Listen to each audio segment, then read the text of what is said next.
Rapaziada, eu não sei de nada, mas eu sei que quando a gente fala hoje de jogos de sobrevivência, os famosos survival games, a gente sempre vai lembrar dos zumbis, das construções de bases, dos craftings e das infinitas possibilidades que um survival traz. E de fato essa é a essência, a gente poder construir, poder montar a história dentro do jogo. Essa é a essência de um survival game, mas com Don't Starve é um pouco diferente.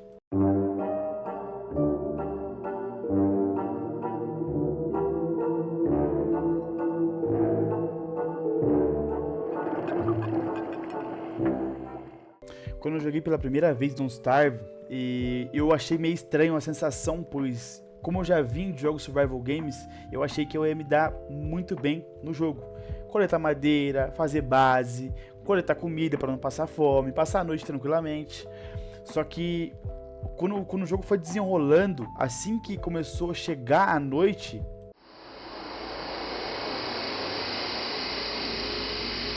ali eu senti cagaço para um jogo de desenho, um jogo que tem tracinhos rabiscados. Nunca imaginei isso, mas também na época eu tinha uns 13, 14 anos. Na época os jogos de survival games estavam bombando. Na época de 2012, fim do mundo, tinha muito DayZ, Rust, eu lembro que eu assistia muito desses jogos. Também lançou nesse ano Seven Days to Die, que eu jogo até hoje, inclusive. Muitos jogos, né, que estão até hoje na mídia, começaram lá em 2013. Com a época a onda de survivals. Mas o Don't Starve veio com uma ideia diferente. Nessa onda de vários jogos survival, ele veio com uma ideia diferente. Aquele jogo 2D, com um desenho rabiscado, né, e sobrevivência num mundo que a gente não conhece nada.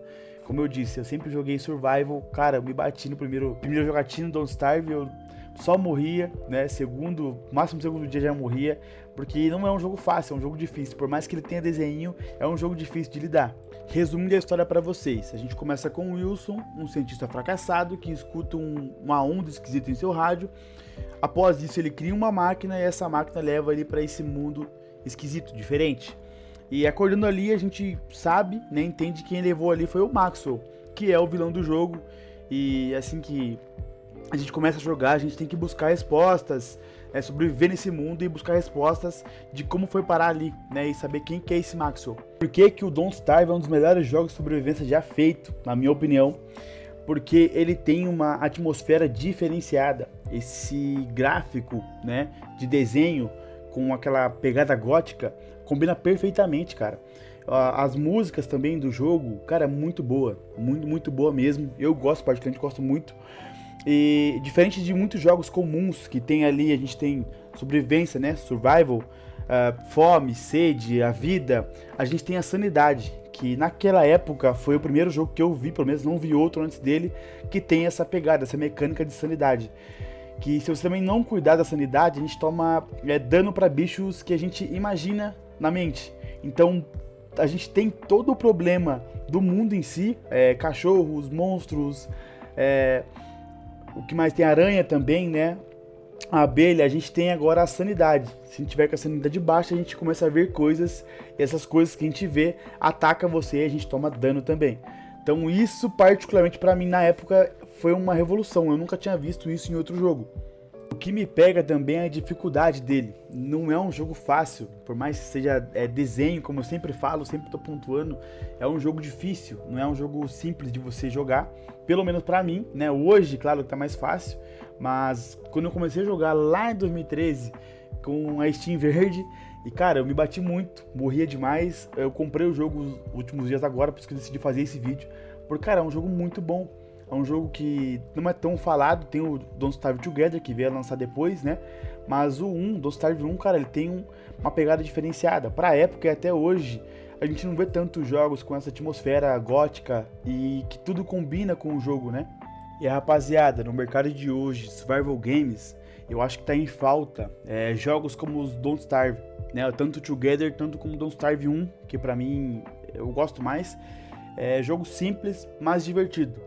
Tem aquela pegada simples, mas que traz algo divertido e uma dificuldade boa, né? O Don't Starve, pra mim, como eu disse, ele é difícil, e eu sinto que a cada passo que eu dou, cada coisa que eu crio, eu parece que eu fiz uma grande coisa, sabe? Muitos jogos hoje trazem complexidade, craftings absurdos e mapas gigantescos, muitas coisas para fazer, às vezes a gente nem faz tanta coisa assim como tem no jogo e acaba ficando fácil, né? Eu jogo ali outros jogos de zumbi, outros jogos de survival, eu sinto que no começo pode ser difícil, mas quando a gente começa a upar e crescer, acaba ficando muito fácil. O Don't Starve, nas minhas jogatinas, sempre que eu jogo, apesar de eu estar longe, tá vários dias ali sobrevivendo, eu sinto que ainda tá difícil, eu sinto que falta coisa pra fazer, eu sinto que ainda eu posso morrer a qualquer momento, a qualquer instante, muito fácil. Enquanto outros jogos, tipo, a partir do momento que você tem a base, você coloca a cama e dorme ali, você morre, volta para aquele lugar e pega os itens de novo. No Don't Starve não. Se você morrer sem os itens ativados específicos para você voltar no seu mundo, se você morrer sem esse item ativado, né, que é as pedras ali, você morre, simplesmente perde tudo e o teu mundo reinicia. E é isso, rapaziada, esse é o videozinho, tá? Pra vir trazer pra vocês um pouquinho do que eu acho do Don't Starve, a experiência, né? Desde quando eu joguei muito tempo atrás, eu comprei os últimos dias, agora tô jogando ele, eu senti essa vontade de fazer esse vídeo, porque eu acho que muita gente não tá falando mais dele, eu sei que vem muito together, né? Mas o 1, Don't Starve 1 específico, quase ninguém fala. E coloca no comentário aí que você tem experiência com esse game. Se você não gostou do que eu falei, eu não tô nem aí, porque é a minha opinião, beleza? E é isso, não tem muito mais o que dizer. Se puder curtir também, compartilhar aí com os parceiros, ajuda muito, beleza? Tô começando agora com o canal também e é isso. Fechou? Valeu e até a próxima.